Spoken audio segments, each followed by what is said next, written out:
Konnichiwa. Good afternoon, everyone. On behalf of our chair, Ms. Helen Ung, and the Self-Storage Association Board, I would like to send our warmest greetings to the members of the RSA, the board of the SSAA. So Ms. Ung, the chairwoman, and I attended the big event in Tokyo in November last year, and we really enjoyed the warmth of the Japanese Self-Storage Association, especially the RSA Secretariat led by Yoshida-san and the board of the RSA. We were very impressed with the members and the innovations members were undertaking in the Japanese market. And the karaoke was also Ichiban. Now, I was hoping to see many of you in Singapore in May of this year, but of course, we had to postpone the Self-Storage Expo Asia. We have moved it to November 11th, 12th, 13th, and I hope travel is back to normal. Now, the SSAA, we just want to remind you, the SSAA is your partner in reaching out to the rest of Asia, whether it's for market intelligence, connections to technology and infrastructure suppliers, or potential investors. Since I started in November as the executive director, I have been very fortunate to work with some of you to connect to opportunities and also even speaking engagements.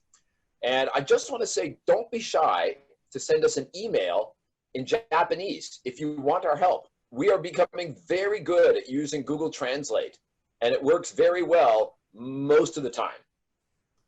So, like I said, feel free to send us an email in Google Translate because it works really well most of the time, as you can see.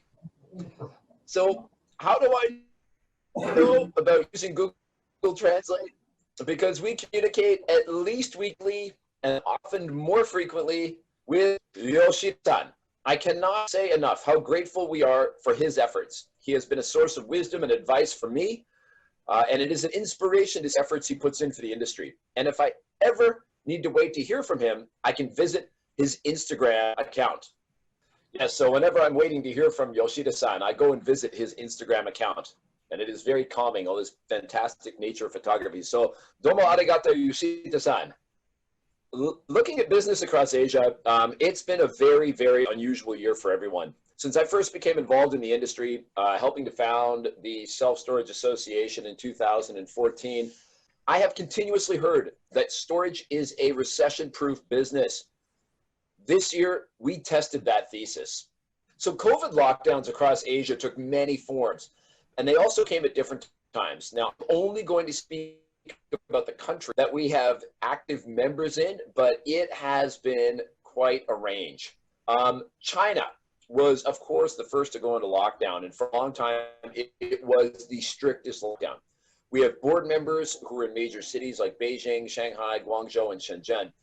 The major questions that operators put to the association, the SSAA, centered around how to resolve customer issues around breaking leases, how to allow move-ins or move-outs, and preparing to take care of staff and customers after the lockdown was over.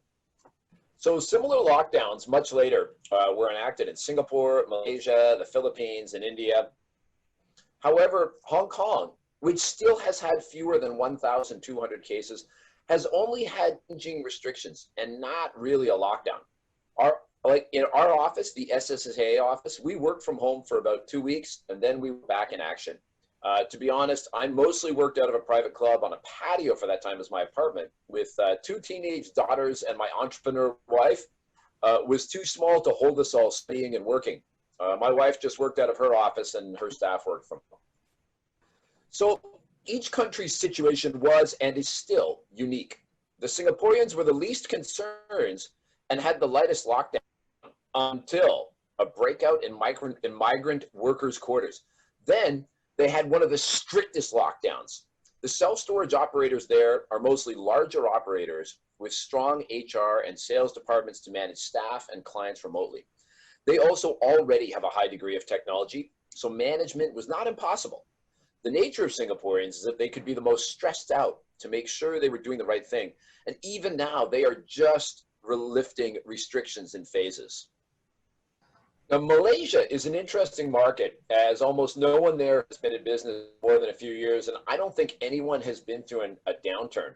The government announcement of lockdown came quickly for the members, and they had many, many questions. Fortunately, we were able to connect them to our board member, Mr. Paul Fahey, who has been in the business more than 25 years and was already managing lockdowns in Italy and the UK. In India, the members just shut down their operations and told clients that they would see them whenever the lockdown was lifted. And they didn't seem too worried by the whole experience. And the Philippines, very similar.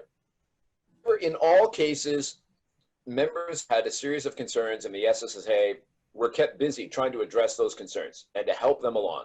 The major concerns included, would customers anticipating a recession seek to cut costs and rush to cancel contracts and move out when the lockdown was lifted? Would bad debt rise with people not paying their bills? Would people try to abandon their goods? How could people manage requests when people want to come to the property to access their goods when staff couldn't come to the facilities? And how should they treat staff requests to work from home even after government said it was okay to go back to work, right? Now, we may still find out if the self-storage really is or is not recession-proof. However, the early signs are good. But customers did not seek to cancel contracts. Those on credit cards and electronic payments continued to pay their bills automatically. Once lockdown was done, there was a slight uptick in business as many people tidied up their homes and committed to live with fewer things in their homes. Storage is a good option. Some businesses that were struggling started using self-storage as they closed retail stores and reduced their office sizes. In Hong Kong, for example, restaurants were forced to only have half as many seats, so storage was used for tables and chairs. Bad debt has not been a huge problem, although operators are monitoring their customers closely. Those with a significant number of clients who still pay by check or even cash definitely had a lockdown problem with on-time payment. Some of those operators offered e-payment, but in some countries, clients prefer to do things the old way. But most everyone had fairly steady income. Yeah, I mean, there were problems for some operators with new facilities that they had not filled yet, as new customers were non-existent. Post-lockdown sales are not amazing in most places, but they're not bad either. Some had a very good month of May, and sales are up from May the previous year, so okay. Another interesting variable from country to country was whether or not self-storage was considered part of the logistics sector and was therefore an essential service that could stay open. In some countries, yes. In some countries, no. In some countries, operators undertook a strategy of showing government officials that their customers provided essential services, for example, by storing PPE in the self-storage facilities. They also lobbied to get services like regular pest control declared essential services so they could maintain hygiene at their sites. No one wants to come out of lockdown and find the facility overrun with rats and cockroaches. Most of our membership outside of Japan is in the tropics, so this is a big issue. Many operators also found that their customers had many questions about security during this time. Those with remote access systems and cameras connected to the internet were well equipped to answer those questions. Others who had computer systems based on in-office servers and no remote capability were essentially blind and had nothing to tell their clients and just hope for the best. Fortunately, vigorous policing in these countries, especially Singapore and Malaysia, meant that lockdowns were strongly enforced, and so there were no problems. Yeah, so I mean, there were also many that had concerns about how to conduct business when staff returned to work. While many members, they're conscientious about treating their staff well, now they also have to focus on protecting them, protecting their safety. For example, from badly behaving customers who refuse to follow the government guidelines and government health advisories, and that was a really important issue. Yeah, we also produced we've also been helping where we can. We've switched over to conducting webinars, and we now do 2 a month in English for all Asia topics, and also some in other languages focused on local topics such as government regulations or government-related COVID support measures. You are all welcome to join our webinars, although we haven't done any in Japanese language yet. I would be happy to discuss how we could do that and collaborate in the future. We also produced a series of bilingual posters for a number of countries. So operators could put them up in their offices and their self-storage sites to advise customers on how to behave at the self-storage site. In addition to using local language, we also made sure they were aligned with local government health advisory to avoid creating confusion. And translator, this isn't in my script, but just so people can see, in Malaysia, the government says 1 meter, but in India, the government says 2 meters. Okay. On the investment and growth front, it is, again, very different from country to country. The big one was the case of Hong Kong-based GAW Capital starting a bidding war for Australia's largest self-storage provider, National Storage, offering 600 million US. National Storage is listed on the Australian Stock Exchange. But later, a major American investment firm, Warburg Pincus, joined in. Warburg Pincus has been buying self-storage companies in Singapore, Malaysia, and Shanghai, but this was much bigger. Finally, the biggest self-storage company in America, Public Storage, drove the bidding to up to almost $1 billion US. Yeah, so I mean, that was late February. However, as COVID picked up, stock markets went haywire and the deal fell apart as valuations became impossible. Looking beyond COVID, we're still getting contacted by our investor members who ask me to be on the lookout for any deals. The same is true for big companies that are aiming to expand by acquiring land, acquiring companies, or even just acquiring companies. They are looking for good deals. The investments are complicated by different conditions in different markets. In Hong Kong, regulatory uncertainty is a really big problem, alongside world-beating land prices. Some countries have restrictions on foreign ownership. Others are environments where corruption makes it hard for legitimate investors to secure their rights. Leasehold versus freehold businesses are a constant source of debate, and investors love to get the property along with the business. As an association, the SSAA is looking at how we can raise standards and educate investors on the market to bring more investment to the sector so our members can grow.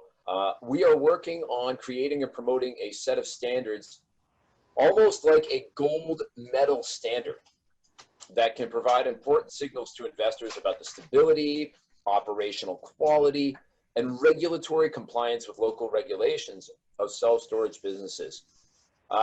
Again, we're trying to create a gold medal standard. So I have some gold medal Japanese athletes to show that idea. But this is, we will be happy to share our experience of creating this with you once we have worked it out ourselves.